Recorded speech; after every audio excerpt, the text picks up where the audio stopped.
Maylin's knees hit the dirt floor of the general store, and she heard the laughter before she felt the shame. 6 grown men laughing at a widow on her knees. The shopkeeper stood over her grinning like he'd just won a hand of poker. "Bark," he said. "Bark like a dog, and maybe I'll let you have the spoiled flour." She didn't bark. She didn't cry. She looked up at him with steady dark eyes, and that silence scared him more than any scream. If you enjoy stories of courage rising from the dust, please subscribe, follow this story to the very end, and drop a comment telling me what city you're watching from. I'd love to see how far this tale travels. Now, let us begin. The heat was killing everything in Copper Bend. Maylin Chen knew this because she watched it happen slow and steady from the porch of a shack that wasn't hers anymore. The well behind the house had gone dry 3 weeks ago. The garden she'd planted, the one her husband Wei had helped her dig before the mine took him, was nothing but cracked earth and dead stems.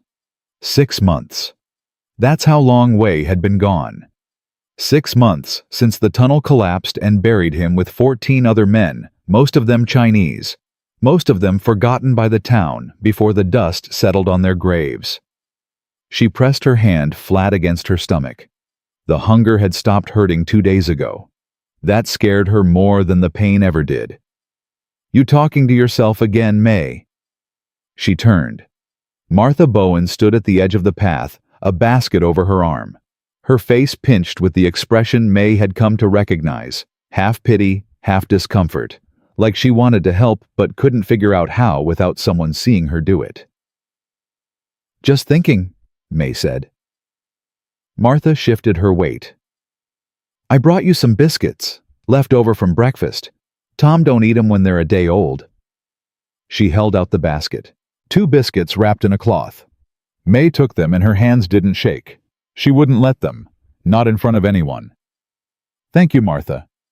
"Don't thank me." Martha glanced over her shoulder like someone might be watching. "Listen, I heard Virgil Dawson talking at the store yesterday. He's been telling folks he's going to buy up the mining claims, all of them, including Wei's." May's chest tightened. "He can't. That claim is mine. Wei filed the papers." "I know. But Virgil's saying you ain't got no legal standing. Saying a Chinese woman can't hold property. He's got Judge Holt eating out of his hand, May. You know how it is." May knew exactly how it was. She'd known since the day she arrived in Copper Bend as a bride of 19 full of hope, and foolish enough to believe that hard work could buy you a place in a town that didn't want you.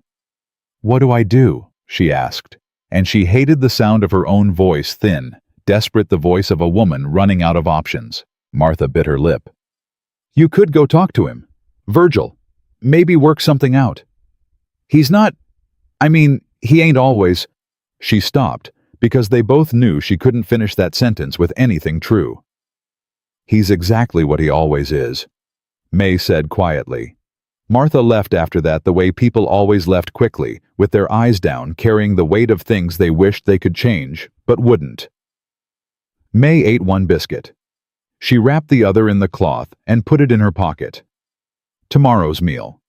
Then she stood up, straightened the worn cotton dress that hung too loose on her frame, and started walking toward Main Street. The sun was a furnace. It sat heavy and white in a sky that hadn't seen a cloud in 6 weeks, and the dust rose with every step, coating her shoes, her hem, the inside of her throat. Copper Bend was dying of thirst, and the people in it were getting meaner by the day. Drought did that. It stripped away the thin layer of civility and exposed what was underneath. Dawson's General Merchandise sat at the center of town like a fat spider at the heart of its web. It was the only store for 40 miles, and Virgil Dawson knew it. He set the prices, controlled the credit, and decided who ate and who didn't, in a town with no rain that made him king. May pushed through the door. The bell jangled, a small tinny sound that always made her flinch. Inside the store was stifling. The windows were shut tight against the dust, and the air was thick with the smell of tobacco-dried meat and kerosene. 3 men stood near the counter ranchers by the look of them, their faces leather brown and creased. A woman May didn't recognize was examining canned goods on a shelf. And behind the counter, Virgil Dawson leaned on his elbows, his small eyes tracking her the moment she walked in. He was a big man, Virgil. Not tall, but wide, with thick hands and a neck that disappeared into his shoulders. He had the kind of face that smiled too easily and meant none of it. "Well, well," he said loud enough for everyone to hear. "If it ain't Mrs. Chen, come to grace us with her presence." The ranchers turned to look. The woman with the canned goods didn't look up, but she stopped moving. May walked to the counter. She'd rehearsed this. She'd practiced the words in her shack, standing in front of the cracked mirror, trying to make her voice sound steady and American and reasonable. "Mr. Dawson, I need supplies. Flour, beans, salt. I can't pay today, but I'll pay when the claim." The claim. Virgil cut her off the word, dropping from his mouth like something rotten. "You mean the hole in the ground your husband dug before he got himself killed in it?" One of the ranchers snickered. The sound was small and ugly. May kept her eyes on Virgil. "Way's claim is legal. The papers are filed. When it produces. Virgil straightened up, spreading his hands on the counter. "Lady, that mine ain't produced a thing in 2 years. Your husband was chasing fool's gold, and everybody in this town knew it except him. And now you're standing in my store, asking me to bet my merchandise on a dead man's dream." The words hit her like stones, but she didn't step back. She couldn't. If she stepped back, she'd keep going right out the door, and then there'd be nowhere left to go. "I'll work for it," she said. "I can cook, I can clean. I know herbs and medicines." Herbs and medicines. Virgil turned to the ranchers with a showman's grin. "You hear that, boys? She knows herbs. Maybe she can brew us up some of that Chinese voodoo. Cure the drought with a little hocus pocus." The laughter was louder this time. 2 of the 3 men joined in. The third, a younger man with a sunburned face, looked away. "Mr. Dawson, please." She hated the word. Please. It tasted like ashes. "Just enough to last the week. I'll find a way to pay." Something shifted in Virgil's face. The showman's grin twisted into something darker, crueler. He'd found his entertainment, and he wasn't about to let it go. "Tell you what, Mrs. Chen." He reached under the counter and pulled out a small sack of flour. He held it up so everyone could see. "This here's about 5 pounds. Got weevils in it, so I can't sell it proper, but I'll give it to you." He paused, letting the silence build. "If you get down on your hands and knees and bark like a dog." The store went dead quiet. Even the dust motes seemed to stop moving. "Go on," Virgil said, his voice dropping low, almost gentle, like he was talking to a child. "Just a little bark. Show us how grateful you are." May's vision blurred. The heat, the hunger, the humiliation, it all pressed down on her like a physical weight, pushing her toward the floor. She could feel her knees starting to buckle, feel the last thread of her dignity stretching thin. The young rancher stepped forward. "Virgil, that ain't—" "Shut your mouth, Billy." Virgil didn't even look at him. His eyes were locked on May, feeding on her shame. "This is between me and the lady." And then May did something that surprised everyone in that store, including herself. She straightened up, she lifted her chin, and she looked Virgil Dawson dead in the eye. "No," she said. The word hung in the dusty air. "No." Virgil's smile faltered. "I buried my husband in this ground." Her voice was low, but it carried. "I buried him, and I didn't break. I won't break for you. Not for 5 pounds of flour. Not for anything you have behind that counter." She turned to walk out. Her legs were shaking so hard she thought they might give way, but she kept moving one step after another toward the door. "You walk out that door, Mrs. Chen," Virgil called after her. "And don't you ever come back. You hear me? You're done in this town." She pushed through the door, and the heat hit her like a wall. The street was empty. Everyone was inside, hiding from the sun. She made it to the water trough in front of the livery stable before her legs finally gave out. She sat on the edge, gripping the rough wood, and let herself breathe. She didn't cry. She was past crying. Crying was for people who still had something to lose. That took guts. The voice came from her left, low and rough like gravel at the bottom of a dry creek bed. She turned and saw him. He was sitting in the shade of the livery overhang on a wooden bench. She hadn't noticed a wide-brimmed hat pulled low over his eyes. He was long and lean, with the kind of broad shoulders that came from years of working land, not lifting weights in a city gymnasium. His face was all hard angles, a strong jaw under a few days' stubble, sun-darkened skin, and eyes the color of creek water after a storm. Gray-green and watchful. She'd seen him before, maybe once or twice, always at a distance. The rancher who lived alone somewhere up in the hills past Miller's Ridge. People in town talked about him the way they talked about weather, as something that existed but couldn't be controlled. "You heard," she said. It wasn't a question. Door was open. Sound carries in this heat. He pushed his hat back, studying her. "Virgil Dawson's been a snake since the day he crawled into this town, but that's the worst I've seen him. He wants my husband's mining claim. If he starves me out, I'll have to sell." The man was quiet for a moment. Then he said, "Your husband was Wei Chen. You knew him." "Met him once, last spring. He helped me pull a calf out of a mud hole down by the creek crossing. Didn't ask for nothing, just saw the trouble and stopped." He paused. "Heard what happened to him. I'm sorry." It was the first time anyone in Copperbend had said that to her, and sounded like they meant it.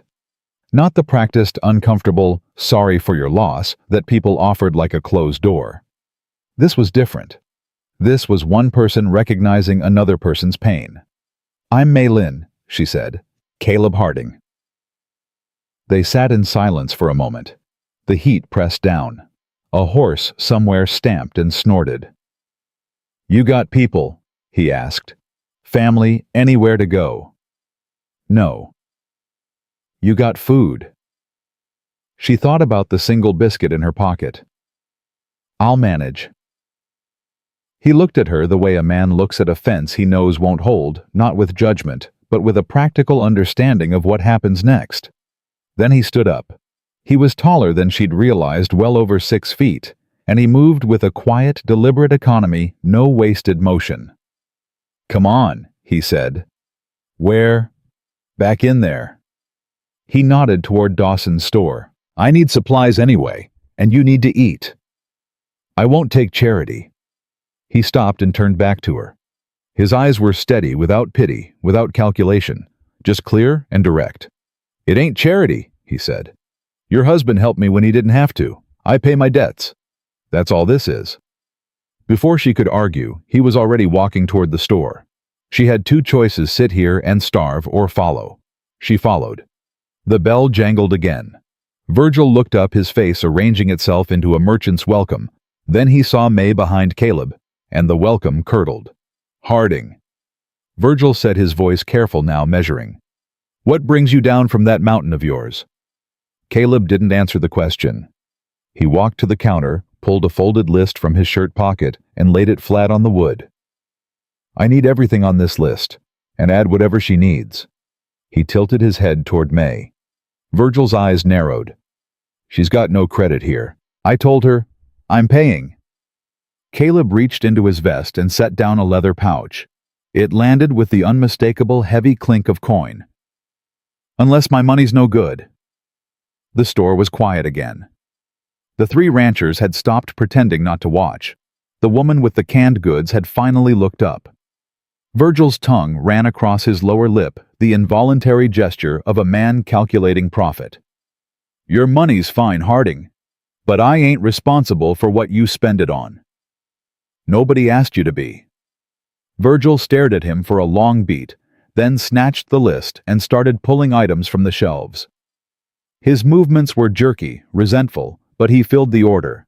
20 pounds of flour, beans, salt, coffee, bacon, dried apples, sugar, matches. May stood near the door, her face burning. She hated this, the feeling of being a problem someone else was solving. But she watched Caleb, and what she saw wasn't a man performing rescue. It was a man buying groceries with the same flat expression he probably wore while mending fence. No drama, no heroics, just a thing that needed doing. That everything. Virgil slapped the total on the counter. Caleb counted out the coins. Then he paused and looked up at Virgil with those storm-gray eyes. "One more thing," he said. "If I hear you made a woman get on her knees and bark in your store again, any woman, I'll come back to town and we'll have a different conversation. You understand me, Virgil?" It wasn't a threat. It was worse. It was a promise delivered in a voice so quiet you had to lean in to hear it, and the quiet was what made it terrifying. Virgil's face went red, then white. He opened his mouth, thought better of it, and closed it again. Caleb gathered the supplies and walked out. May followed. Outside, he loaded the sacks onto a patient mule tied next to a tall roan horse. His hands worked quickly, securing the weight with practiced knots. Then he turned to her. "Where's your place? I'll help you carry this."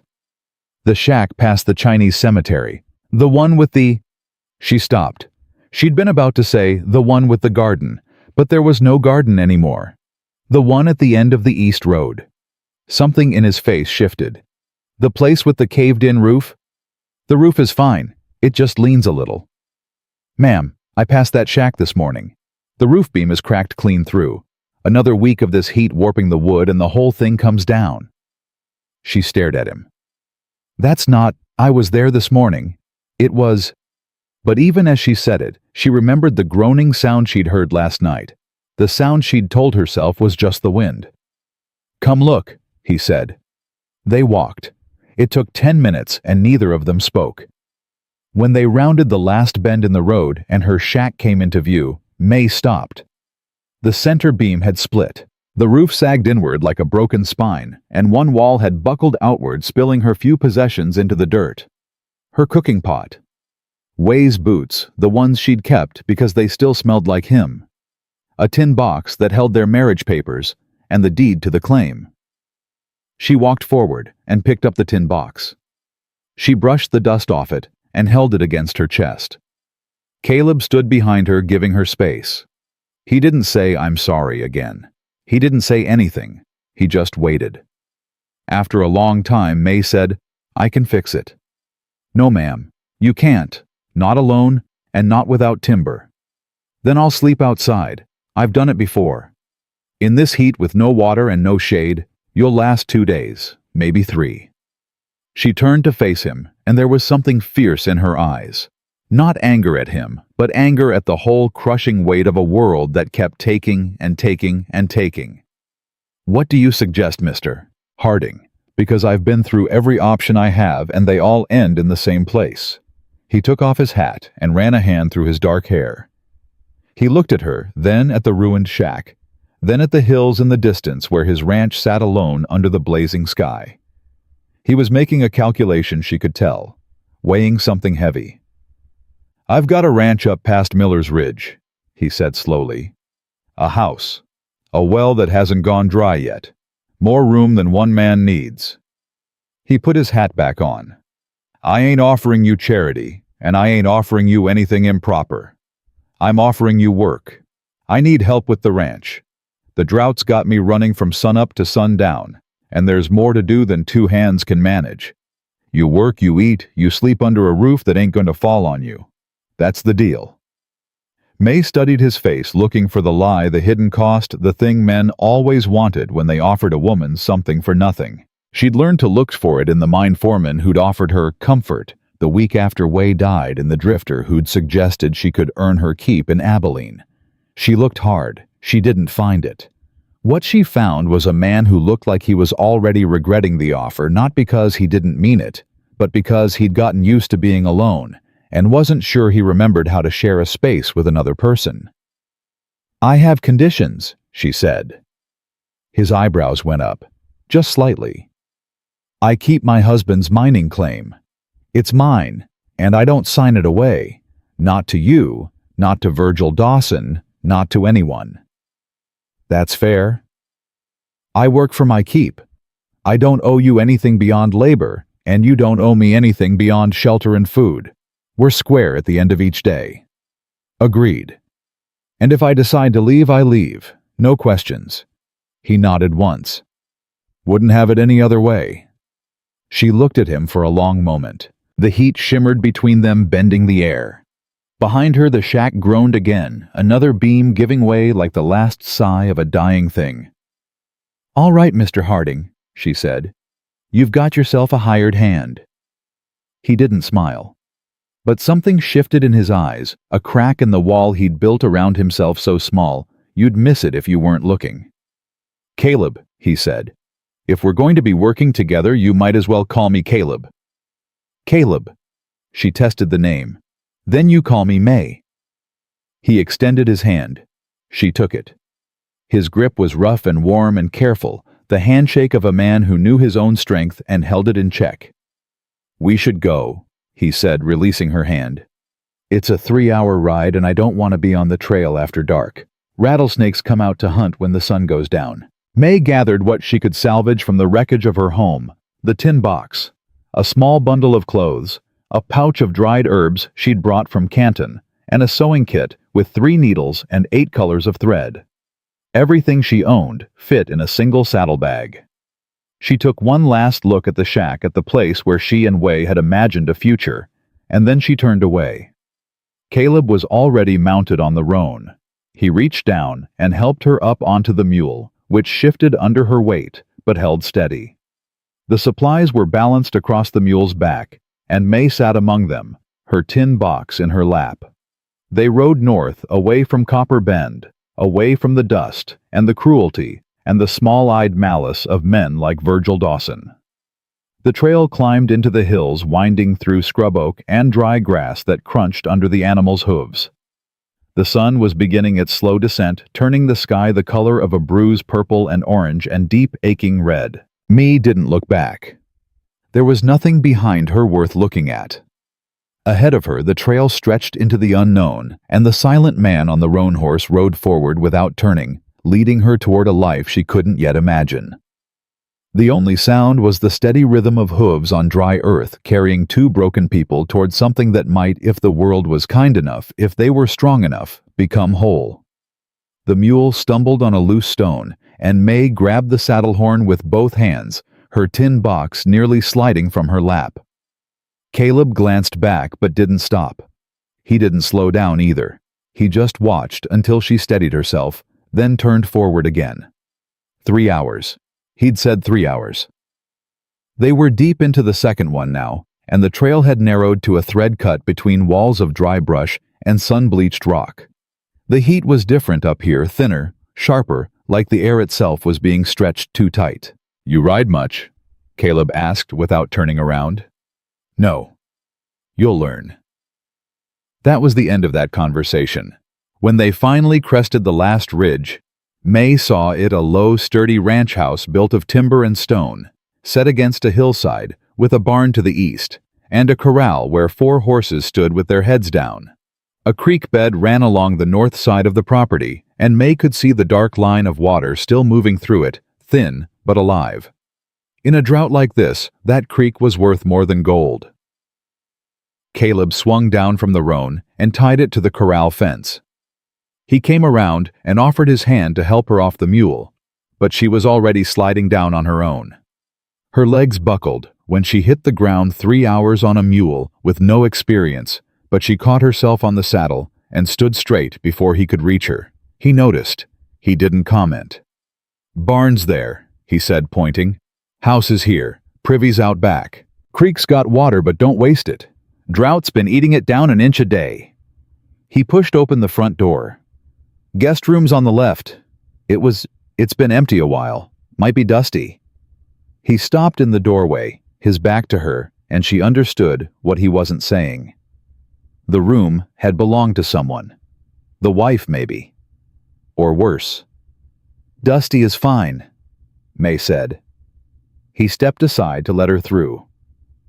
The room was small, a narrow bed with a wool blanket folded at the foot, a washstand, a chair. A window that faced east where the sunrise would come. On the wall, a single nail where a picture had once hung. The outline of the frame was still visible in the lighter patch of wood. May set her tin box on the chair and her bundle of clothes on the bed. She turned around and found Caleb still standing in the hallway, looking at her like he was trying to remember how rooms worked when someone else was in them. "I'll start earning my keep tomorrow," she said. "Tonight tell me what needs doing and I'll make a plan."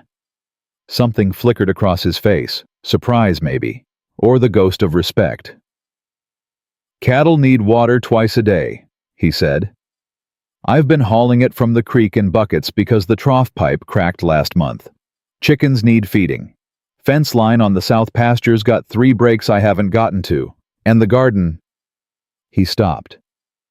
There was a garden. It's dead now. "I can fix a garden." "In this drought. My grandmother grew vegetables in soil you could use to make bricks. She taught me."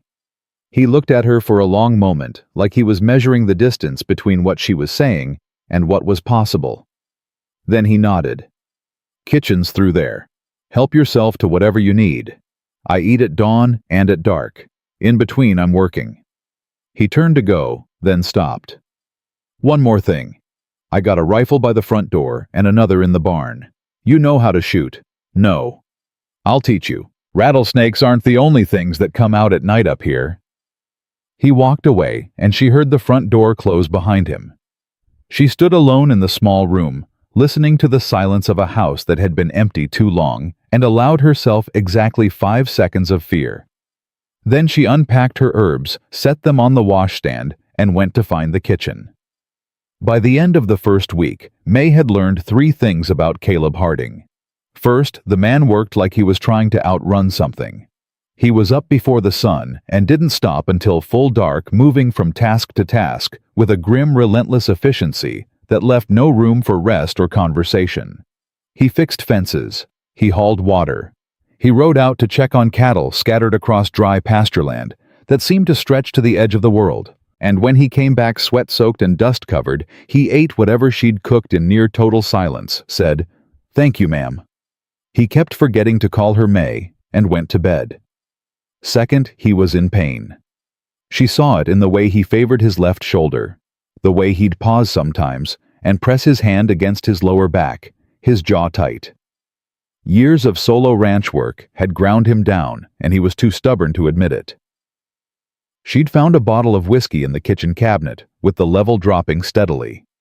Not a drunk's habit, a man medicating what he couldn't fix. Third, underneath the silence and the stubbornness and the wall of granite he'd built around himself, Caleb Harding was desperately, terribly lonely. She saw it in the way he'd linger at the table after meals, his coffee cup empty, like he was waiting for something. In the way he'd start to speak and then stop himself, swallowing the words before they could escape. In the way he looked at her sometimes, when he thought she wasn't paying attention, not with desire, but with a kind of bewildered recognition, like a man who'd forgotten what another voice sounded like in his house. On the 8th morning, May walked into the barn and found him sitting on a hay bale with his shirt off, trying to wrap a strip of cloth around a gash on his forearm. The cut was deep and ugly, the skin around it already red and angry. Blood dripped steadily onto the straw. "What happened?" She was beside him before he could protest, her hands already reaching for the wound. He pulled away. "Barbed wire. I'm fine." "You're not fine. That needs cleaning, and if it gets infected out here—" "I said I'm fine." She grabbed his arm. The firmness of her grip surprised them both. She looked him dead in the eye, and her voice dropped to the tone she'd used with Way when he was being impossible, quiet, steady, and completely non-negotiable. "Caleb, sit down. Shut up. Let me work." His mouth opened, closed. He sat. She went to the house and came back with the pouch of dried herbs from Canton, a pot of boiled water, and clean cloth. She knelt in front of him and took his arm in her hands, turning it to examine the wound in the light that came through the barn door. "This isn't from today," she said. "Yesterday. It ain't. It's 2 days old, and you haven't cleaned it properly. I can already see the start of infection." She dipped a cloth in the hot water and began cleaning the wound. He hissed through his teeth, but didn't pull away again. "Back home, my mother was a healer. She taught me about plants, which ones draw out poison, which ones stop bleeding, which ones fight infection.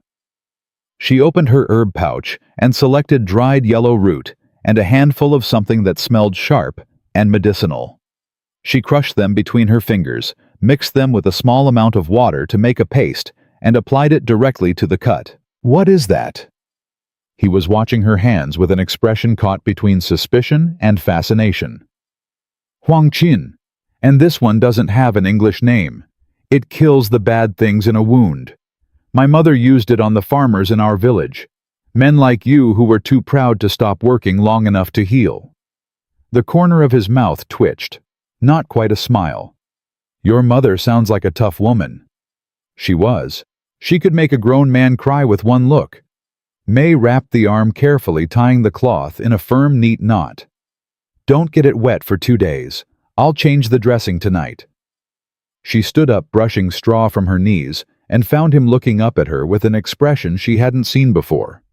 It wasn't gratitude exactly. It was closer to wonder, the look of a man who'd just discovered something he didn't know he'd been missing. "Thank you," he said. And this time he said it like he meant more than just the bandage. "You're welcome. Now put your shirt on before you burn." He laughed. It was a short, rough sound, like a gate that hadn't been opened in years, scraping against its hinges. But it was real, and it changed his whole face, and May turned away quickly so he wouldn't see what it did to hers. The second week, she started on the garden. Caleb told her not to bother. "Ground's too hard," he said, watching her on her knees with a hand trowel chipping at earth that might as well have been concrete. "Nothing's gonna grow in that." "You're wrong. I've lived on this land for 5 years. I know what it can do." "You know what it can do for you." She sat back on her heels and looked up at him. "My family farmed land like this in Guangdong. Dry seasons that lasted 8 months. You know what my grandmother did? I got a feeling you're about to tell me." She dug channels, small ones no wider than your hand, running from the water source to the garden in a pattern like veins in a leaf. The water moves slowly, but it reaches every root. She called it following the dragon's blood. Caleb stared at her. "You're talking about irrigation. I'm talking about not fighting the land, working with it. Your creek still has water. Not much, but enough. If I dig the channels right, I can get it to the garden without wasting a drop. And you can do this. I've done it before. Give me 3 days."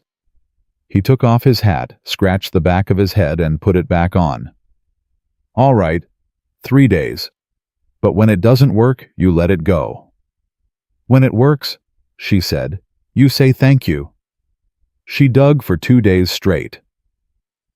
Caleb found her that first evening still in the dirt. Her hands blistered, her face streaked with dust and sweat, and he grabbed a shovel without a word and started digging beside her.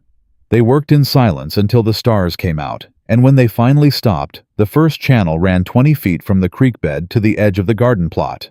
On the third morning, May opened the small dam she'd built at the channel's head. They stood together and watched the water creep forward, following the path she'd carved, branching into the smaller channels like a living thing finding its way. It reached the garden in 11 minutes. The dry earth darkened. It drank. Caleb didn't say anything for a long time. He just stood there watching the water move. "Thank you," he said finally. "You're welcome." "How'd you know that would work?" "My grandmother." "She's still alive?" "No, but everything she knew is." He looked at her then, and she saw something shift behind his eyes, a wall coming down. Not all the way, but enough. Enough to let a sliver of light through. "May," he said, and it was the first time he'd used her name without being reminded. "You're not what I expected." "What did you expect?" He thought about it. "I don't know, but not this." That night, for the first time, he didn't eat in silence. He asked her about Canton, about the village where she'd grown up, about her mother, the healer, and her grandmother, the farmer. And she told him carefully at first, testing each story like a foot on thin ice. Then more freely, as she realized he was actually listening, not waiting for his turn to talk. listening. And when she asked him a question back, "How long have you been alone up here?" He didn't shut down. He looked into his coffee cup for a while, and then he said, 5 years, since Clara. Clara was your wife. Clara was everything. He set the cup down. We had this ranch together, built it from nothing. She was the one who wanted the garden, the chickens, all of it. Said a home wasn't a home without growing things. His voice went rough. She took sick. Winter fever. I rode to town for the doctor and the doctor said he'd come in the morning. Morning wasn't soon enough. May's hand moved across the table and covered his. She didn't think about it. Her body just did it the way you reach for someone who's falling. He looked down at her hand on his. He didn't pull away. I blamed the town, he said. I blamed the doctor, I blamed God, I blamed myself. Sold everything that reminded me of her except this place, because she loved this place. And then I just stopped. Stopped going to town. Stopped talking to people. Figured if the world didn't want to help when it mattered, I didn't need the world. I understand, May said. After Wei died, I stopped too. I stopped eating, stopped hoping. I think I was trying to follow him. Their eyes met across the table, and in that look was something neither of them had felt in years, the shock of being truly seen by another person. Not judged, not pitied, seen. He turned his hand over under hers and squeezed gently. Then he let go and stood up, clearing the dishes with his back to her, and she knew it was because his eyes were wet and he wasn't ready for her to see that yet. That was all right. She could wait. But the peace of the ranch was a fragile thing, and the outside world was not done with them. On a Tuesday, 3 weeks after May's arrival, Caleb rode down to check on a section of fence near the southern boundary and came back with his jaw set and his eyes hard. Someone cut the fence, he said, swinging down from the roan. Clean cut, wire cutters, lost 6 head of cattle through the gap. May was at the water channel clearing a blockage. She stood up. Who? Don't know for certain, but the cuts were on the side facing the Dawson property. Virgil Dawson owns land out here. His brother Hank got a spread about 4 miles south. Virgil's been buying up land all through the valley. Water rights mostly. Whoever controls the water when this drought breaks controls everything. A cold understanding settled in May's stomach. The creek, your creek. Only one still running between here and town. Caleb pulled the saddle off the roan, his movements tight with anger. Virgil's been after this land for 2 years. I wouldn't sell. Reckon he figured if he couldn't buy me out, he'd bleed me dry. Lose enough cattle, miss enough income, and eventually a man's got no choice. And now I'm here, May said slowly. A Chinese widow living on your ranch. That gives him something else to use. Caleb stopped what he was doing and looked at her. What do you mean? In town, before you came into the store, Virgil said I had no legal standing, that a Chinese woman can't hold property. If he can convince people she struggled for the word. That this arrangement is improper, he can use it against you, turn the town against you worse than they already are. Caleb's expression darkened. Let him try. You're not listening. He doesn't need the truth. He just needs the story. A lone man, a Chinese widow, no chaperone. People will believe what they want to believe. He slammed the saddle onto the fence rail hard enough to make the roan shy sideways. I don't give a damn what people believe. You should. Because if he gets the town behind him, it's not just your reputation. It's your water rights. It's your land. It's everything. He turned on her, and for the first time, she saw real anger in his face, not at her, but at the trap closing around them. So what do you want me to do? Send you away because I won't do that. The force of his words surprised them both. He stood there breathing hard, and she could see him realizing what he'd just said and what it meant. I don't want you to send me away, she said quietly. I want us to be smart. We fight this, but we fight it with our heads, not just our fists. He stared at her for a long beat. Then, the anger drained out of his shoulders, and what was left was something rawer and more honest. "You said, us," he said. "I said us." He nodded slowly, like the word was something he needed to turn over in his hands and examine from every angle before he could accept it. "All right," he said. "Us. What's the plan?" "First we find those cattle. Then we fix the fence so it can't be cut that easily again. And then—" She looked toward the creek, where the water caught the afternoon light. "Then we make sure this ranch is so strong that Virgil Dawson can't touch it. Not through the law, not through rumor, and not through sabotage." "That's a tall order." "I'm used to tall orders. My grandmother—" "Your grandmother? I'm starting to think that woman could have run the whole territory." May almost smiled. She could have. She just didn't want to. Too much paperwork. He stared at her. Then he laughed, a real laugh this time, the kind that came from the belly, and shook loose something that had been jammed tight in his chest for years. He laughed, and she laughed, and for a moment, the drought and the sabotage and Virgil Dawson and the whole cruel machinery of the world fell away. And there were just two people standing in the dust, finding something unexpected and precious in each other's company. The laughter faded, and the silence that replaced it was warm. Caleb looked at her with those storm-gray eyes, and what she saw in them made her breath catch. "We'll find the cattle in the morning," he said, his voice rough. "Tonight I want you to show me more about those channels of yours. If we're going to make this ranch strong, we start with the water." "Smart man." "Took me long enough."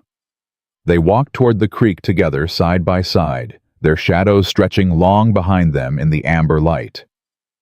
The drought wasn't over. Virgil Dawson wasn't finished. The world hadn't suddenly become kind.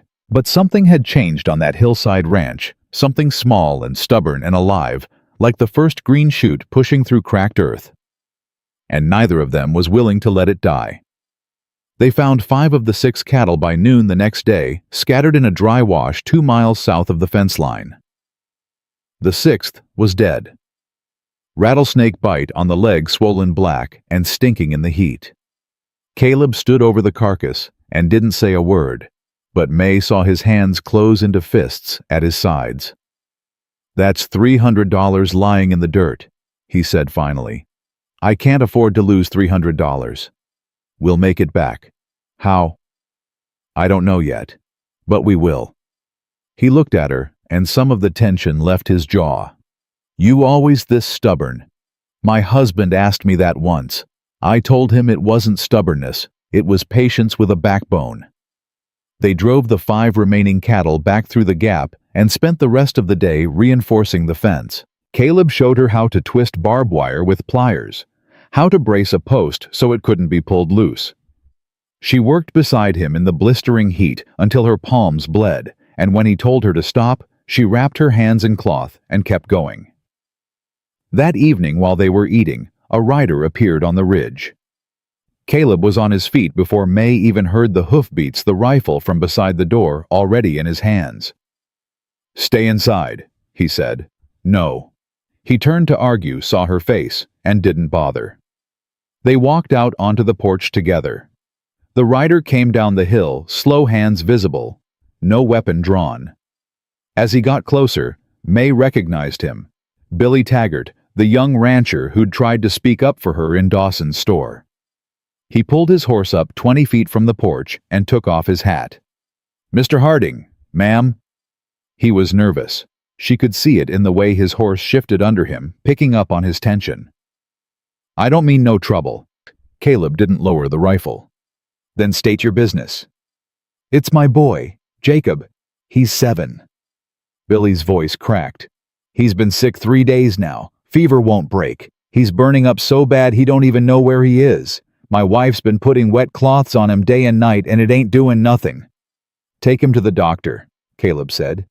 "Doc Morrison rode out to the Patterson Ranch 4 days ago. Ain't come back. Nobody knows where he is. And Virgil?" Billy stopped, his jaw working. "Virgil says he'll send a rider to Abilene for another doctor, but only if I sign over my water rights to him. He's using my boy's life as leverage, Mr. Harding. My boy is dying, and that man is using it to steal my land." May stepped forward. "What are the symptoms?" Billy looked at her startled.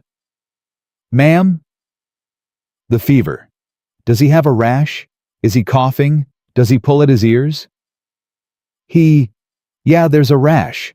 Started on his chest, spread to his arms. Red spots like pinpricks. And he's been shaking, tremors-like." May turned to Caleb. "I need my herb pouch. And I need to see this child." "May? I know what this is. My mother treated it 100 times. Scarlet fever. If the rash is red and fine like sandpaper, it's scarlet fever.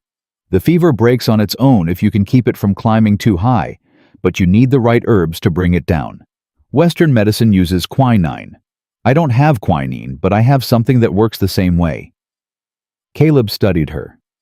"You sure?" "I'm sure." He looked at Billy, then back at May.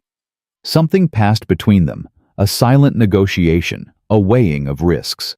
Then he lowered the rifle. "Saddle the mule," he said to May. "I'll get your things." They rode hard. Billy's ranch was an hour south, a modest spread with a clapboard house and a barn that needed paint. Billy's wife Sarah met them at the door. She was a small woman, with red-rimmed eyes and the hollow look of someone who hadn't slept in days. She took one look at May and her face tightened. "Billy, what is this? Who?" "She's a healer, Sarah. She knows what's wrong with Jacob." "She's Chinese." The words fell like a dropped plate. May didn't flinch.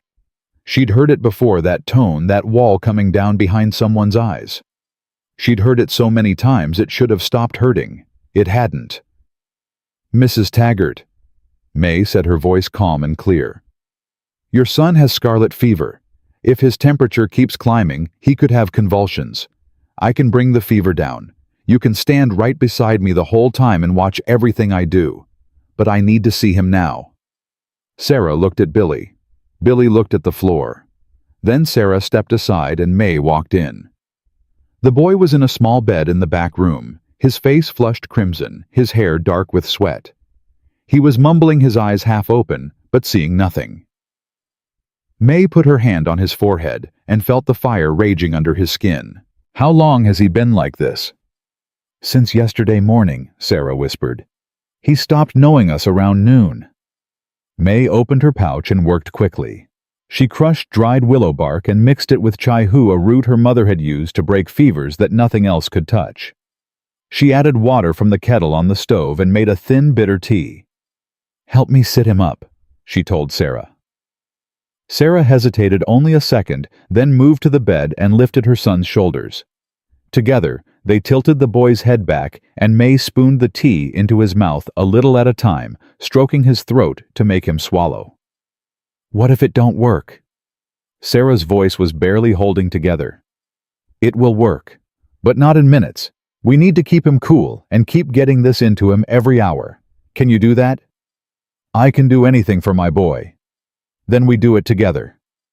Caleb waited outside with Billy. They sat on the porch steps, not talking the way men sit together when there's nothing useful to say, and the only honest thing left is silence. An hour passed, then 2. Billy broke first. "Virgil's gonna hear about this, that she was here. Let him hear. You don't understand Harding. He's got half the town in his pocket. He's been telling people she's that you and her are—" He couldn't finish it. "I know what he's been telling people. He says a white man shacking up with a Chinese woman is an abomination. His words. He's got the preacher saying it from the pulpit." Caleb turned his head slowly and looked at Billy with those gray-green eyes, and Billy had the good sense to lean back. "Is that what you think?" Caleb asked quietly. "No, sir. I think a woman who rides an hour in this heat to help a sick child she's never met is about as far from an abomination as a person can get." Caleb nodded once. "Then I reckon you and I don't have a problem." Near midnight, Sarah Taggart came to the door. Her face was different still. Exhausted, still drawn, but the terror was gone. In its place was something fragile and luminous. "The fever broke," she said, and then she was crying, her hands over her mouth, her body shaking with sobs she'd been holding back for days. He opened his eyes and asked for water. He knew my name. He knew me. Billy was past her and into the house before she finished the sentence. May appeared in the doorway behind Sarah, her own face tired but calm. She had the herb pouch in her hand. "Keep giving him the tea every 4 hours until tomorrow night," she told Sarah. "Then switch to plain broth. He'll be weak for a week, but he'll recover." Sarah grabbed May's hands. She held them tight, her fingers interlocking with May's, and looked at her with eyes that held the raw, unguarded gratitude of a mother who'd just gotten her child back from the edge. "I'm sorry," Sarah said. "For what I said. For what I thought. I'm sorry." "You were afraid?" May said gently. "Fear makes us all say things we don't mean." "No." Sarah shook her head. "I meant it when I said it. That's what makes it worse. And I'm sorry for that." It was the most honest apology May had ever received, and it landed somewhere deep in her chest in a place she'd armored so thoroughly she'd forgotten it could still feel. They rode home in the dark, the stars thick overhead, the heat still pressing down even without the sun. Caleb was quiet for a long time, and when he finally spoke, his voice had a quality she hadn't heard before, something soft under the gravel. "You saved that boy's life." "I gave him tea. His body did the rest." "Don't do that." "Do what?" "Make it small. What you did tonight wasn't small. You walked into a house where the woman looked at you like you were dirt and you saved her son anyway. That's not small, May. That's the biggest thing I've ever seen." She didn't answer right away. The mule plodded along steady and sure-footed in the dark. When she spoke, her voice was thick. "My mother used to say that healing is the only argument that never loses. You can hate someone. You can fear them. But when they save your child, the hate has nowhere left to stand." Your mother was right. She usually was. They rode the rest of the way in a silence that felt like a conversation full and warm and alive, with everything they weren't yet brave enough to say out loud. Word traveled fast in drought country. Within 3 days, the story of the Chinese woman who cured Billy Taggart's boy had reached every ranch and homestead within 30 miles of Copper Bend. And like all stories, it split people in two. Some folks, the ones who'd lost faith in Doc Morrison, the ones who'd been praying for rain and getting dust. The ones who were tired and scared and desperate enough to accept help from anywhere started looking at May differently, not with acceptance exactly, but with a grudging curiosity. A woman named Eliza Pruitt rode out to the ranch to ask if May had anything for her husband's arthritis. An old rancher named Tom Bowen. Martha's husband came by with a lame horse and a question about poultices. May helped them all. She didn't ask for payment, but they left things anyway. A sack of cornmeal, a jar of preserved peaches, a bolt of cotton fabric. Small offerings laid at the altar of gratitude. But Virgil Dawson didn't see gratitude. He saw a threat. The confrontation came on a Saturday, 3.5 weeks after May had moved to the ranch. Caleb and May had ridden into town for supplies together, this time side by side, neither of them willing to let the other face Copper Bend alone. They were loading the mule outside the general store when Virgil stepped out onto the boardwalk. He wasn't alone. Behind him stood Hank Dawson, his brother, a man built like a fence post with a face to match. And beside Hank stood Judge Emmett Holt, a thin, sour-faced man who wore his authority like a coat 2 sizes too big. "Harding!" Virgil called out loud enough to turn heads up and down the street. "We need to have a word." Caleb didn't stop loading. "So have it." "The town council met last night. We've got concerns." "About what?" Virgil smiled, and it was the same smile he'd worn the day he told May to bark, the smile of a man who'd already dealt the cards and knew he held the winning hand. "About the Chinese woman living on your property. Judge Holt here has reviewed the situation, and there are legal questions. Questions about propriety. Questions about whether a foreign national can reside on private land without proper documentation. May's blood went cold. She looked at Caleb expecting fury, but what she saw was worse. He was completely still. The kind of still that comes before a storm breaks. Documentation. Caleb repeated, his voice flat. Judge Holt stepped forward, clearing his throat. Mr. Harding, the territory has standards. Moral standards. A single man harboring an unmarried woman of foreign origin. Harboring. Caleb set down the sack he was holding. Slowly, deliberately. You make it sound like she's a criminal. The law is the law, Holt said primly. And public decency. Public decency. Caleb stepped forward, and Holt stepped back. Where was your public decency when Virgil tried to make this woman crawl on the floor of his store? Where was your law when Billy Taggart's son was dying, and Virgil tried to ransom a doctor for water rights? Holt's mouth opened and closed. Virgil's smile tightened. Those are separate matters, Virgil said smoothly. The issue at hand is you want my water. Caleb's voice cut through Virgil's like a blade through silk. You've wanted it for 2 years.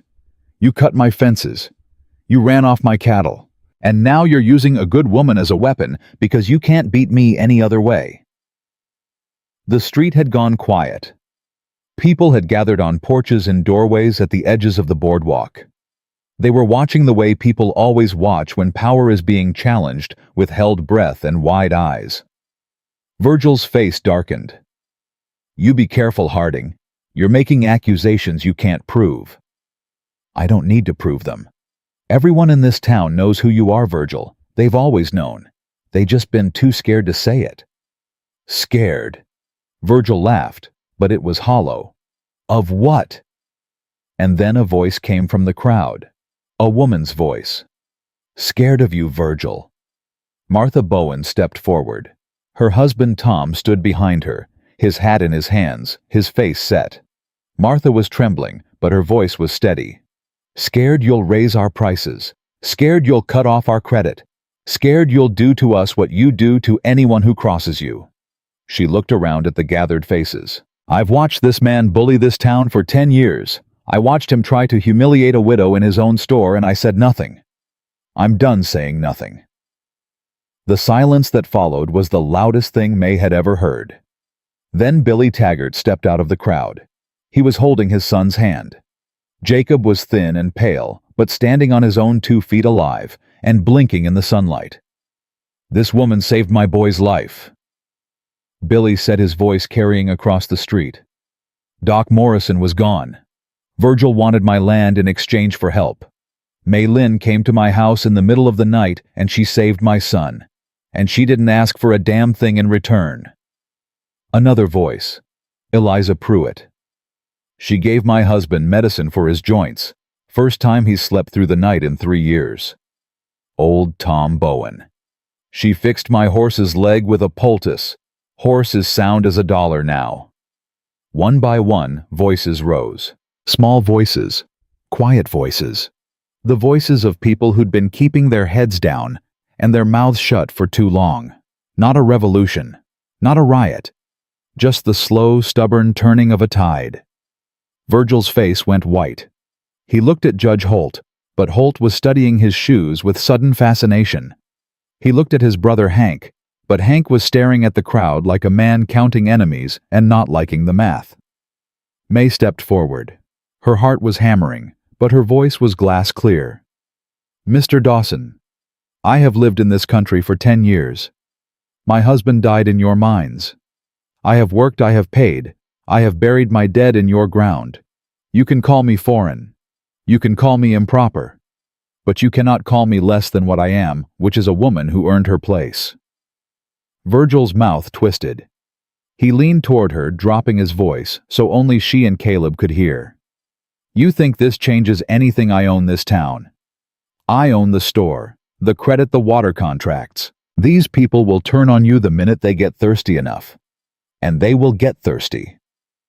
Caleb stepped beside May, close enough that his shoulder touched hers. That's the difference between you and us, Virgil. You think people are things to own. They're not. Virgil straightened up, adjusting his vest with the careful movements of a man reassembling his dignity. "This ain't over, Harding. Not by a long shot." "No," Caleb agreed. "It ain't." Virgil turned and walked back into his store. Hank followed. Judge Holt scurried after them like a dog called to heel. The door slammed and the bell jangled thin and angry. The crowd didn't disperse. They stood there looking at May and Caleb, and something had shifted in the air between them. It wasn't friendship, not yet. But it was the beginning of recognition, the first tentative acknowledgement that maybe they'd been looking at this woman wrong. Martha Bowen walked up to May and took her hand. "I should have said something that day in the store. I should have stood up for you. I didn't, and I've been carrying that shame ever since." "You stood up today," May said. "That's what matters." Martha squeezed her hand, nodded, and walked away with her husband. Caleb and May rode out of town in silence. But it was a different silence than before, charged electric, heavy with everything that had just happened and everything it meant. They were halfway up the ridge when Caleb pulled the roan to a stop. "May." She stopped the mule and turned to look at him. "What you said back there, about earning your place." He paused and she watched him struggle with words the way a man struggles with a locked door, knowing what's on the other side, but unable to find the key. "You don't have to earn anything. Not with me. You're already... He broke off, frustrated with his own inability to say the thing that was burning in his chest. May guided the mule closer to him, close enough to reach out and touch his hand where it rested on the saddle horn. "I know," she said softly. "I know, Caleb." His fingers closed around hers. He held on like a man gripping a rope over a canyon, not gentle, not romantic, but desperate and real and necessary. "I haven't felt this way since Clara..." He said the words rough and torn, like they'd been dragged out of him by force. "And it scares me. Because the people I let in, they leave," May finished. I know that fear. I've lived in it for 6 months. So what do we do?"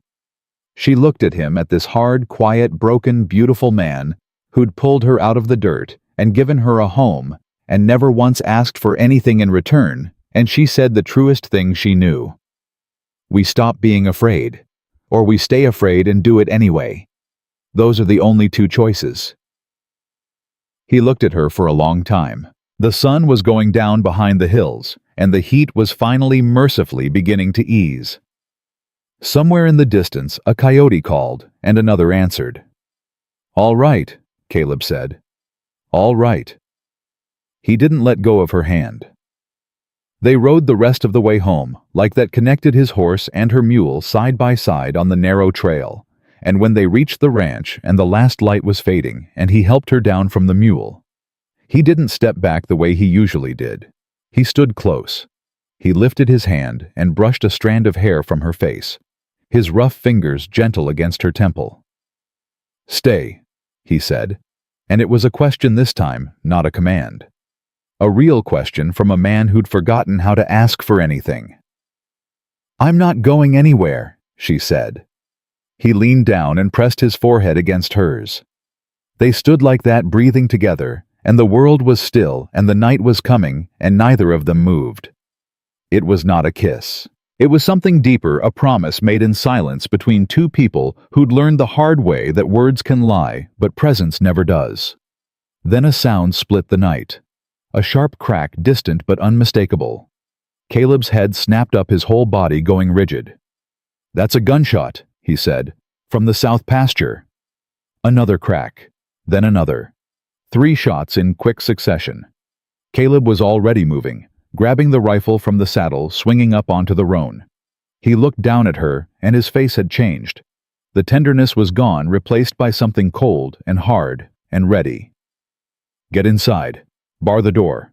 Don't open it for anyone but me." "Caleb, do it, May." He kicked the roan into a gallop and disappeared into the darkness, the sound of hooves swallowed by the night. May stood alone in the yard, her heart slamming against her ribs, and listened to the silence that rushed in to fill the space where he'd been. She went inside. She barred the door. She took the second rifle down from the wall and checked it the way he'd taught her bolt-back chamber-loaded safety off. Then she sat by the window with the rifle across her knees and waited for the man she loved to come back from whatever was burning in the dark. An hour passed. Then 2. May's fingers were numb around the rifle stock, and every sound outside the creak of the barn, a coyote's distant wail, the restless stamping of the mule in the corral, sent her heart into her throat. She talked to herself to stay sharp, counted her breaths, recited the herbs in her pouch by name, the way her mother had taught her a meditation for steady hands and a clear mind. Huang Qin, Chai Hu, Bai Shao, Gone Cow. Then hoofbeats, fast, coming up the ridge. She raised the rifle and aimed it at the door, her finger resting beside the trigger, not on it. The way Caleb had shown her. Don't touch it until you're ready to use it. May, it's me. Open up. She threw the bar back and pulled the door open. Caleb came through it carrying something in his arms. Not something. Someone. A man limp and bleeding his head, lolling against Caleb's shoulder. Clear the table, Caleb ordered. She swept the plates and cups to the floor with one arm, and Caleb laid the man down. In the lamplight, she recognized the face. Billy Taggart. His shirt was soaked dark red on the left side, and his breathing was shallow, ragged wet. What happened? Found him in the south pasture near the fence line, shot in the side. His horse was gone. Caleb's hands were bloody to the wrists. He was trying to crawl when I got to him. May was already cutting Billy's shirt open with a kitchen knife. The wound was below his ribs on the left, a clean entry, no exit. The bullet was still inside. Billy! She slapped his cheek lightly. Billy, can you hear me? His eyes fluttered. May, they came for Hank and 2 others. I saw them cutting the fence again, and I tried to stop. Don't talk. Save your strength. They shot me and... Sarah. Someone's got to tell Sarah. We'll tell her. Right now, I need you to be quiet and breathe. She turned to Caleb. The bullet's still in him. I can't leave it there. If it hit anything vital, he's dead already. But if it didn't, the lead will poison him. I need to get it out. Can you do that? My mother pulled a bullet out of a bandit who attacked our village when I was 12. I held the lamp. I watched every move she made. She met his eyes. I can do it. But I need your help, and I need you to not flinch. Tell me what you need. Boil water, all of it. Get me the sharpest knife you have and hold it in the fire until the blade glows. Then I need whiskey, clean cloth, and light. As much light as you can give me. Caleb moved. No hesitation, no questions. He fed the fire until it roared. He put every pot of water on to boil. He held his skinning knife in the flames until the steel turned orange, then set it on a clean cloth beside her. He lit every lamp in the cabin and positioned them around the table until Billy's body was bathed in warm yellow light. Hold his shoulders, May said. When I go in, he's going to fight. Don't let him move. Caleb braced his hands on Billy's shoulders and leaned his weight down. May poured whiskey over her hands over the wound over the knife. Billy screamed and bucked against the table, but Caleb held him like an anchor holds a ship. I'm sorry, Billy, May whispered. I'm sorry. Stay with me. She went in. The next 20 minutes were the longest of her life. She worked by feel her fingers inside the wound, searching for the hard shape of lead among the soft, slippery tissue. Billy passed out after the first minute, which was a mercy. Caleb watched her face, not her hands, and she could feel him willing her forward with every breath. She found it, lodged against a rib flattened on impact. She worked the knife tip under it, eased it free, and pulled it out with her fingers. A misshapen lump of lead slick with blood dropped onto the table with a sound like a period at the end of a sentence. Got it, she breathed. She packed the wound with her herbs, the same ones she'd used on Caleb's arm, but stronger, mixed with powdered ginger root to fight infection and promote clotting. She stitched the wound closed with thread from her sewing kit, her hands steady, even though the rest of her was shaking. When it was done, she stepped back from the table and her legs gave out. Caleb caught her. His arms went around her, and he held her up her back against his chest. And for a moment, neither of them moved. "Is he going to live?" Caleb asked, his voice rough against her hair. "If the wound doesn't fester. If I got everything clean. If his body is strong enough." She closed her eyes. "I don't know. I think so. But I don't know. You did everything you could. It has to be enough." He turned her around to face him. His hands were on her shoulders, and he looked at her with an intensity that burned through every wall she had left. "It is enough," he said. "You are enough. Do you hear me?" She heard him, and something inside her that had been clenched tight since the day Wei died finally let go. She pressed her face into his chest and cried. Not the quiet, controlled tears she'd allowed herself in private moments. These were deep, wrenching sobs that shook her whole body. Grief and relief and exhaustion and terror pouring out of her like water through a broken dam. He held her through all of it, one hand on the back of her head, his chin resting on her hair, and he didn't say a word because there were no words for this. There was only presence, only holding on. When the crying stopped, she pulled back and wiped her face with the back of her hand. "I need to watch him through the night. The fever will come by morning. We'll watch him together. You need to sleep. Someone has to ride to the Taggart Ranch at dawn and tell Sarah." "I'll ride at dawn, but I'm not sleeping while you sit up alone." She looked at him, this impossible man, this stubborn, wounded, gentle, infuriating man, and she almost laughed. "You are the most hard-headed person I have ever met. Look who's talking." They sat together by the table through the dark hours, checking Billy's breathing, changing his bandages, feeding the fire. Somewhere around 3 in the morning, Billy's eyes opened. He was lucid, his gaze finding May's face in the lamplight. "Am I dead?" he croaked. "Not even close." "Feels like it." "That's the whiskey and the blood loss. You'll feel worse tomorrow before you feel better." Billy tried to smile. It came out crooked and pained. "Hank Dawson. He was there. Him and 2 men I didn't recognize. They were cutting the fence and driving cattle toward the Dawson property. I rode up and told them to stop, and Hank pulled a pistol and—" He coughed, wincing. "He didn't even hesitate. Just shot me like I was a coyote raiding his henhouse." Caleb leaned forward. "Can you swear to that, in front of witnesses?" "I'll swear to it on a stack of Bibles." Caleb looked at May. The same thought passed between them unspoken. This changed everything. Fence cutting was one thing hard to prove, easy to deny. But attempted murder of a rancher, that was a hanging offense, and no amount of money or influence could make it disappear. Not if there was a witness willing to talk. "Virgil's going to come after Billy the moment he finds out he's alive," May said. "I know. We can't keep him hidden here forever. Don't need to. Just long enough for him to heal and for me to get word to the U.S. Marshal in Abilene. Virgil owns Judge Holt, but he doesn't own the federal law. How long to get a marshal here?" "A week, maybe less if I push it." "Then we have a week to keep Billy alive and keep Virgil in the dark." May's mind was working fast, turning the problem over. Who can you trust to carry a message? Tom Bowen, Martha's husband. He's slow, but he's honest, and nobody pays attention to an old man on a mule. Send him tomorrow. Today. Caleb glanced at the window where the first gray light of dawn was beginning to seep through.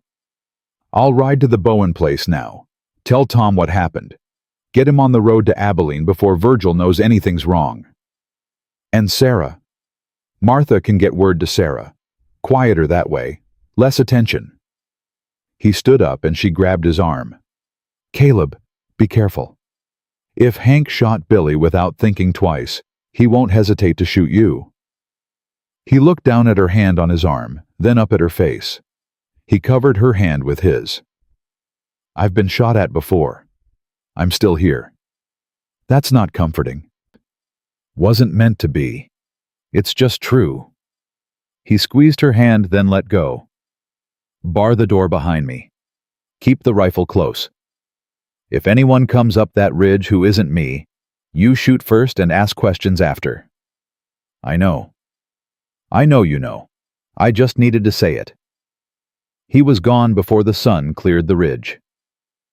May barred the door, checked Billy's bandages, made fresh herb tea, and sat down with the rifle across her knees. The same position she'd been in hours ago, but everything was different now. Hours ago she'd been waiting in fear. Now she was waiting with purpose.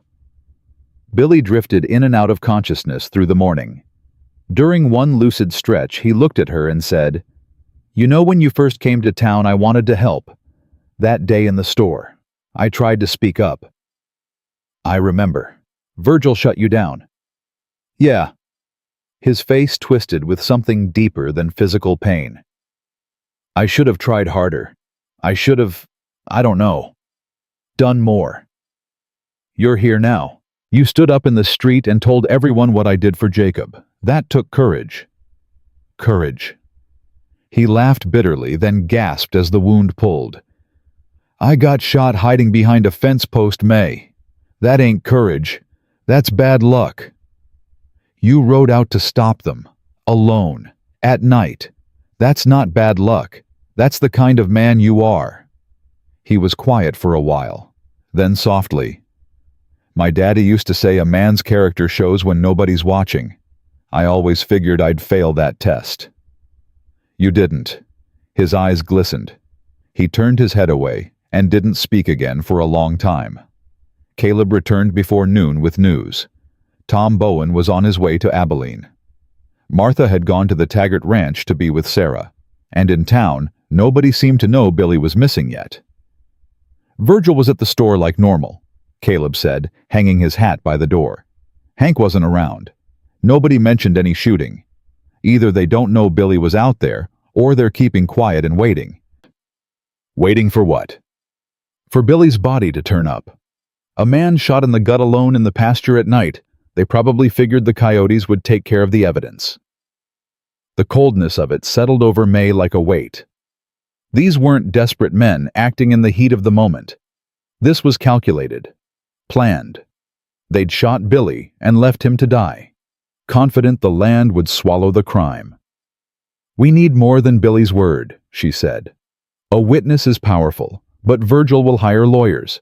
He'll say Billy's lying, say he's got a grudge, say the wound was self-inflicted. Then what do we need? Evidence. The cut fence. The bullet I pulled out of Billy if it matches Hank's gun. Anything that proves a pattern." Caleb sat down across from her. "You're thinking like a lawyer. I'm thinking like a woman who's been on the wrong side of power her whole life. When you don't have strength, you need proof. When you don't have money, you need the truth to be so loud that money can't drown it out." He leaned back in his chair and studied her. "You know what Virgil said to me the first time I turned down his offer for this land? He said, 'Every man has a price, Harding. The trick is finding it.' I told him there wasn't enough money in the territory. He smiled and said, 'I wasn't talking about money.'" A chill ran through her. "He meant the people you care about." "I didn't have anyone to care about. Not then." His eyes held hers. "I do now." The words hung between them, and May felt the full weight of what they carried, not just affection, but vulnerability. By loving her, Caleb had given Virgil the weapon he'd been looking for. A pressure point, a price. "Then we end this," she said. "Not just for us, for Billy, for Sarah and Jacob, for Martha and Tom, and everyone in that town who's been living under Virgil's boot." "That's a war, May. It's already a war. We just haven't been fighting it with the right weapons." He reached across the table and took her hand. Not the desperate grip from the ridge. Something steadier. The handhold of partners facing the same direction. "All right," he said. "What's our next move?" "Tomorrow you ride to the south pasture. Bring back a piece of the cut fence wire. I want to see the cut marks if they use the same tool every time. That's a pattern we can prove. Then I need the bullet." She pointed to the table where the flattened lead still sat in a dish. "We keep it safe. If the marshal can match it to Hank's pistol, that's attempted murder. And in the meantime, Billy heals Tom rides, and we don't let anyone know he's alive. As far as Virgil knows, Billy Taggart disappeared into the dark and never came back. That won't hold forever. It doesn't need to hold forever. It needs to hold for 1 week." Caleb nodded. Then he did something she didn't expect. He lifted her hand and pressed his lips to her knuckles. Just once. Brief, rough, unpolished, the kiss of a man who'd forgotten the vocabulary of tenderness and was learning it again, 1 word at a time. 1 week, he said against her skin. Billy's fever came that afternoon, just as May had predicted. It climbed fast and hard, and by evening he was thrashing on the table, reliving the shooting in delirious fragments. May stayed beside him, spooning herb tea into his mouth, keeping cool cloths on his forehead, talking to him in a low, steady voice that pulled him back every time he started to drift too far. Caleb took over at midnight so she could sleep. She lay down on her bed fully clothed, the rifle within arm's reach, and closed her eyes. Sleep came in fragments, jagged, restless pieces full of gunshots, and Virgil's smile, and the sound of Billy's breathing which she strained to hear through the wall. At dawn she was up. Billy's fever had crested and was beginning to drop. He was pale and weak, but his eyes were clear. "Hungry," he said. "Good." She ladled broth into a cup. "Hungry means alive. My wife makes better broth. Your wife can make you broth when you're home. For now you drink mine and say thank you." "Thank you, ma'am." She smiled and Billy smiled back, and across the room Caleb watched them both with an expression that was equal parts exhaustion and something that looked against all odds like hope. 3 days passed. 3 days of watching, waiting, and wound care. 3 days of Caleb riding out at dawn to check fences and scan the horizon for riders. 3 days of May grinding herbs and changing bandages and keeping one ear tuned to every sound outside the cabin. On the 4th morning, Caleb rode in hard, the roan lathered and blowing. He swung down and came through the door with a face like a thundercloud. "Virgil knows," he said. May's stomach dropped. "How?" "Hank rode out to the south pasture looking for a body. Didn't find one. No blood trail either, the heat dried it up. But he found Billy's hat." Caleb tossed a sweat-stained hat onto the table. "I found it first, but I was too late. Hank's tracks were all over the area. He knows someone moved Billy." "Does he know Billy's here?" "Not yet, but this is the first place they'll look." May turned to Billy, who was propped up on a makeshift bed they'd moved him to. He was stronger now, sitting up, eating solid food, able to walk a few steps with support. But he was in no condition to ride. "I'm not running," Billy said, reading her face. "I'm done running from these people." "Nobody's running," Caleb said. He looked at May. "How many days until the marshal?" "Tom left 4 days ago. If he rode hard, he could reach Abilene in 3 days. A day for the marshal to organize. A day to ride back. That's tomorrow," Caleb said. "Maybe the day after." "Can we hold?" Caleb walked to the window and looked out. His hand rested on the frame, and she could see the tension in his forearm, the coiled readiness of a man who'd spent 5 years alone in hard country and knew exactly what it took to defend what was his. "We can hold," he said quietly. "We'll hold." May picked up the rifle from beside the door and checked it. Then she walked to the window and stood beside him close enough that their shoulders touched. "Together," she said. He looked down at her. This small, fierce, impossible woman who'd walked into his life through a cloud of dust and cruelty and changed everything. He'd been a man who'd given up on the world, and she'd dragged him back into it by sheer force of will and quiet, relentless grace. "Together," he said. Outside, the heat pressed down. Somewhere to the south, men were riding. And in a small cabin on a hillside, 3 people who had every reason to be afraid chose instead to stand their ground and wait for justice to come over the ridge. They came at dusk, Me heard the horses' first 3, maybe 4, moving fast up the ridge trail. She was at the window before Caleb could speak, the rifle already in her hands. "How many?" Billy asked from the bed. He'd pulled himself upright, his face gray with pain, but his jaw set. Caleb pressed against the wall beside the window and looked out. 4 riders. Hank's in front. I can see Virgil behind him. Don't recognize the other 2. "Hired guns," Billy said. "Virgil brought men up from El Paso last month. I heard talk about it at the feed store. Figured it was for the cattle drive, but it wasn't for the cattle drive." Caleb pulled his revolver from the holster hanging by the door and checked the chambers. 6 rounds. He looked at May. "You remember what I taught you? Breathe, aim, squeeze, don't pull." "Good." He handed her a box of cartridges. "Stay away from the window. Shoot through the gap beside the frame if you have to." "Caleb, wait." May grabbed his arm. "If we start shooting, we're outlaws. Virgil brought witnesses, those hired men Judge Holt, for all we know. They'll say we fired first. They'll say we're the criminals." He stopped. She could see the war in his face, the instinct to fight battling the logic of her words. "She's right," Billy said from the bed. "Virgil's not stupid. He wants you to shoot first. That gives him legal cover for anything that comes after." The hoofbeats were closer now. Caleb's grip tightened on the revolver. "Then what do we do?" he asked. "We let them come," May said. "We talk. We stall. The marshal could be hours away. Every minute we buy is a minute closer to the law arriving. And if they don't want to talk, then we defend ourselves, but not before." Caleb looked at her for a hard beat. Then he slid the revolver into his belt, unopened the door, and stepped onto the porch. May was right behind him, the rifle held low at her side, visible, but not aimed. Hank Dawson reined up 30 feet from the porch. He was a lean, hard-faced man, with his brother's mean eyes, and none of his pretense at civility. Virgil pulled up beside him, his bulk awkward in the saddle. The 2 hired men flanked them, young, cold-eyed, wearing their guns low on their hips, the way men do when they want you to see them. "Harding." Virgil's voice was thick with false authority. "I'm here on behalf of the Copper Bend Town Council." "There is no town council, Virgil. There's you and whatever you bullied Judge Holt into signing."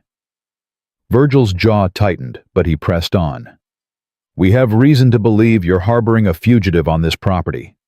Billy Taggart is wanted for destruction of Dawson property, cutting fences, and stampeding cattle." "That's a lie," came Billy's voice from inside the cabin. Slow, pained footsteps, and then Billy appeared in the doorway, one hand braced on the frame, the other pressed against his bandaged side. "And you know it's a lie because your brother is the one who shot me when I caught him cutting Caleb's fence." The effect on the 4 riders was immediate. Hank's hand moved toward his holster. The 2 hired men exchanged a quick glance, and Virgil's face went through something ugly and complicated, the expression of a man watching his carefully stacked house of cards tremble in a wind he hadn't expected. "Billy!"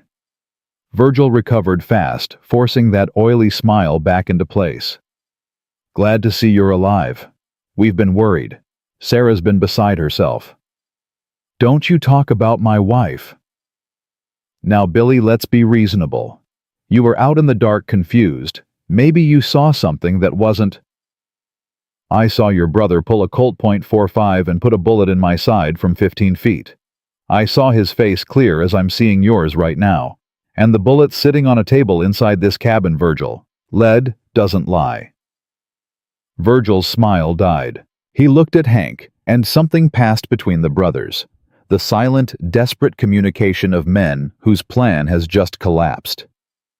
Hank spoke for the first time. His voice was flat, emotionless. "The man's delirious, gut-shot and rambling.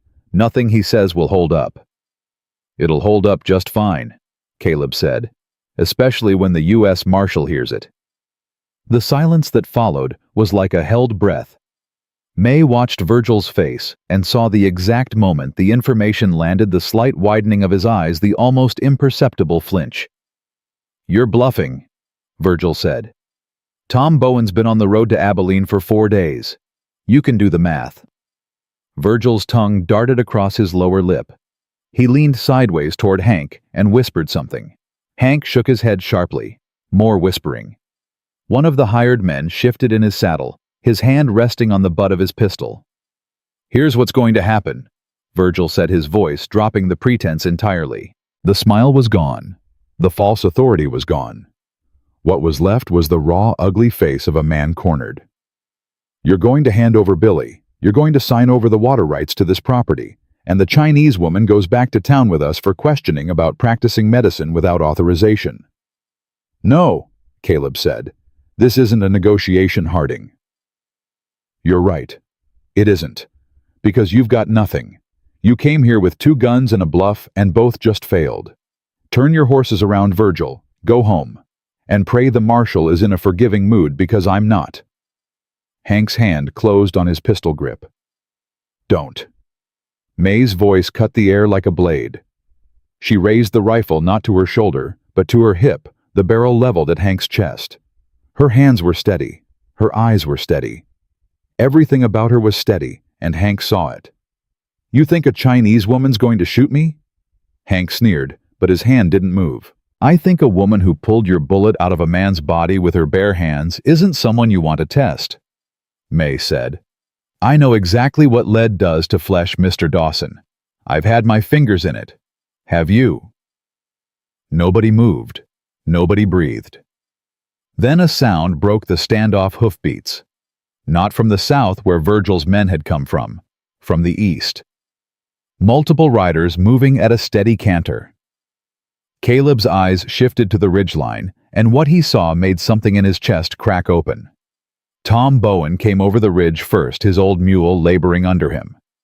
Behind him rode a tall man on a black horse, wearing a long duster and a silver star pinned to his vest. And behind the marshal rode 4 more men, deputies armed with repeating rifles, their faces hard and professional. "That's U.S. Marshal James Cord," Caleb said, and he didn't bother keeping the satisfaction out of his voice. "Tom must have ridden harder than I figured." Virgil wheeled his horse, saw the riders, and his face went the color of old ash. Hank's hand came off his pistol like the metal had turned hot. The 2 hired men looked at each other, looked at the approaching lawmen, and very slowly raised their hands. Marshal Cord rode up and stopped his horse between Virgil's group and the cabin porch. He was a man of about 50 with a mustache that needed trimming, and eyes that had seen everything and were tired of most of it. He took in the scene with one long sweeping look, the armed men, the woman with the rifle, the wounded man in the doorway, and sighed like a schoolteacher walking into a classroom full of broken furniture. "Someone want to tell me what the hell is happening here?" he said. "Marshal, this is a private dispute," Virgil began. "A property matter between—" "I didn't ask you." Cord looked at Caleb. "Harding Tom Bowen rode 60 miles in 3 days and nearly killed his mule getting to my office. Said there was an attempted murder and a land grab happening out here. That accurate?" "That's accurate. Billy Taggart was shot by Hank Dawson while catching him cutting my fences and rustling my cattle. Bullets inside the cabin. Billy can give a sworn statement right now." "I can and I will," Billy said from the doorway. Cord looked at Billy's bandaged side, then at May, then back at Virgil. "Who patched him up?" "I did," May said. "You a doctor?" "No, sir. My mother was a healer. She taught me." Cord studied her for a moment, then nodded. "Looks like she taught you well. That man should be dead." He turned to his deputies. "Disarm those 2. He pointed at the hired guns. "And you," he pointed at Hank. "Get off that horse. Now." Hank didn't move. His face was a mask of defiance. "You got no authority over a property dispute. This is a territorial matter." "Attempted murder isn't a property dispute, son.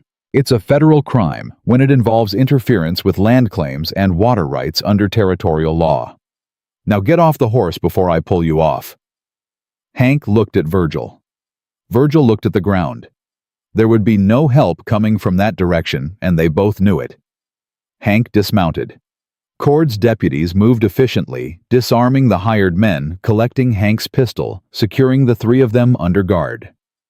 Cord himself dismounted and walked to the porch where Billy gave his statement in full, his voice gaining strength with every sentence. He described the fence, cutting the cattle theft, the gunshot, the crawl through the dark. He described Hank's face in the moonlight and the sound his body made when it hit the ground. When he finished, Cord turned to Virgil, who was still mounted, his hands gripping the reins like a drowning man holding a rope. "Virgil Dawson," Cord said. "I've been hearing your name for 2 years.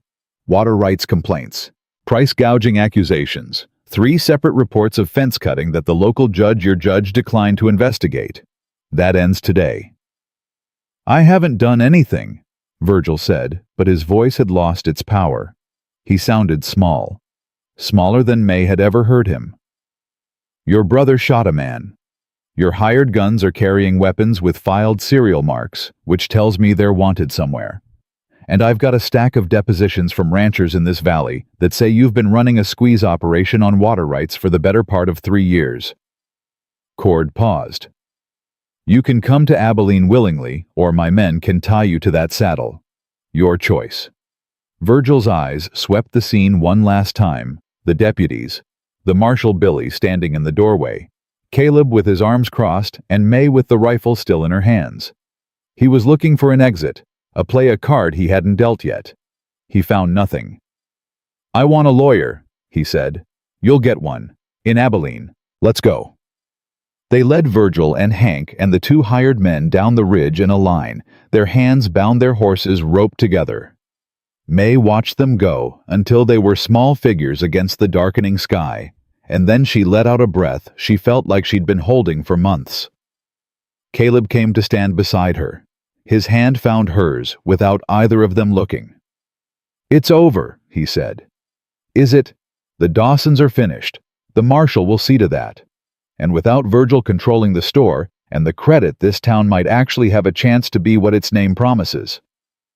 Prosperity Creek. Copper Bend?" She almost smiled. Copper Bend. Right. Billy's wife arrived the next morning driving a buckboard with little Jacob beside her. Sarah jumped down before the wagon stopped rolling and ran to her husband, who was sitting on the porch in a chair Caleb had carried out for him. She grabbed him so hard he yelped, and then she was crying and laughing and swatting his arm for scaring her. "Don't you ever do that again," she said, her face buried in his neck. "Get shot. Get shot. Ride out alone at night, any of it. I swear, Billy Taggart, if you die on me, I will follow you to heaven and make your life there miserable." "Yes, ma'am." Jacob stood to the side watching with wide eyes. Then he walked over to May, who was standing by the door. "You fixed my daddy," he said. "Like you fixed me. Your daddy's tougher than he looks. He cried when Mama told him what you did. When you saved me before, he said you were the bravest person he ever met." Jacob looked up at her with the clear, uncomplicated honesty that only a 7-year-old possesses. "I think so too." May knelt down, so she was at his level. "You know what's braver than anything I did, your daddy riding out alone to stop bad men. That's the bravest thing there is." Jacob thought about this. "Can I hug you?" "Yes." He wrapped his small arms around her neck, and May closed her eyes and held this child who had no reason to trust her except that she'd given him one. And in that embrace, she felt something repair itself, a fracture she hadn't known was there in the place where she'd stored all the rejection and all the closed doors and all the voices that had told her she didn't belong. She belonged. Right here. Right now. The Taggarts left that afternoon, Billy riding in the back of the wagon on a pile of blankets, Sarah, driving with one hand and holding his hand with the other. As they pulled away, Sarah turned back and called out to May. "Sunday dinner. Our place. You and Caleb. And I won't take no for an answer." May looked at Caleb. He shrugged, but the corners of his eyes were creased in that way she'd come to love, the almost smile that was worth more than most men's laughter. "We'll be there," May called back. The wagon disappeared down the trail, and the quiet of the ranch settled back over them. But it was a different kind of quiet now. Not the silence of isolation or the emptiness of grief. It was the quiet of a rest, earned a peace fought for. Caleb turned to her. "Come with me. I want to show you something." He led her past the barn, past the corral, up a gentle slope behind the cabin to a spot she'd never been. At the top of the rise, a single oak tree stood, its branches spread wide, offering a circle of shade. Beneath it were two wooden markers, weathered and sun-bleached. Clara Harding, beloved wife. And beside it, a smaller marker. Baby Harding, born sleeping. May's breath caught. "You didn't tell me about this one." "Clara was carrying our first child when she got sick." His voice was rough, stripped of every defense. "I lost them both the same night. I made the markers myself. Took me 3 days because I kept having to stop." May reached for his hand and held it tight. "I brought you here because I need you to know something." He turned to face her, and his eyes were wet, and he let them be. He didn't wipe them or look away. He stood before her with his grief fully visible and let her see all of it. "I loved Clara with everything I had, and when she died, I buried my heart right here with her, and I swore I'd never dig it up again." "Caleb, let me finish, please." He took a breath. "Then you walked into my life. This stubborn, brilliant, impossible woman who fixes gardens and pulls bullets and stares down men twice her size without blinking. And I felt something I didn't think I'd ever feel again. And it terrified me because I thought loving someone new meant letting Clara go." He looked at the grave markers, then back at May. "But it doesn't, does it?" "No," May whispered. "It doesn't. Way is still with me. He'll always be with me.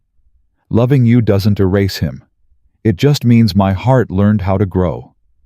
He cupped her face in his hands, his rough, calloused, gentle hands. "Then stay. Not as a hired hand, not as a guest. Stay as mine, and let me be yours." Caleb Harding. "I've been yours since the day you sat on that bench outside the livery and told me my husband was a good man." He kissed her.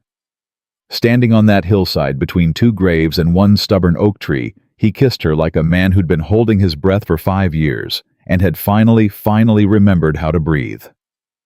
Her hands gripped the front of his shirt, and his arms pulled her close, and the kiss was not perfect. It was clumsy and desperate, and tasted of salt and dust, and all the imperfect, beautiful mess of two people choosing each other in the full knowledge of everything they'd lost. When they pulled apart, he rested his forehead against hers. "What now?" he whispered. "Now we go back to the house. I'll cook dinner. You'll complain it's too spicy. I'll tell you about my grandmother. You'll pretend you're not laughing. And tomorrow we fix the south fence, and I'll expand the garden. The irrigation channels can go further if we dig them right. We can water twice the area, maybe enough to share with the Taggarts when their well runs low. And after that," she pulled back and looked at him. "After that we live. We just live, Caleb. Isn't that enough?" He smiled, a real, full, unreserved smile that broke across his face and made him look like a different man. The man he'd been before grief had carved him hollow, or maybe the man he was always meant to become. "Yeah," he said. "That's enough." They walked back down the hill together, hand in hand. In the corral, the horses raised their heads as they passed. The creek still ran thin, but alive. The garden was already showing green, small defiant shoots, pushing through the cracked earth, fed by channels that followed paths May had drawn from memory and love, and the ancient wisdom of a grandmother who'd known that water like hope will always find a way if you give it a direction to flow. May stopped at the porch and looked back at the road that led down to Copper Bend. She thought about the store where she'd been told to crawl, the streets where she'd been invisible, the doors that had been closed in her face. She didn't hate that town anymore. She didn't fear it. She understood it the way drought makes people hard, the way fear makes people cruel, and the way a single act of courage can crack open a space where something better can grow. She turned to Caleb. "I want to plant a peach tree by the front gate." "A peach tree?" "My mother had one in our courtyard in Canton. She said a home isn't a home until it grows something sweet."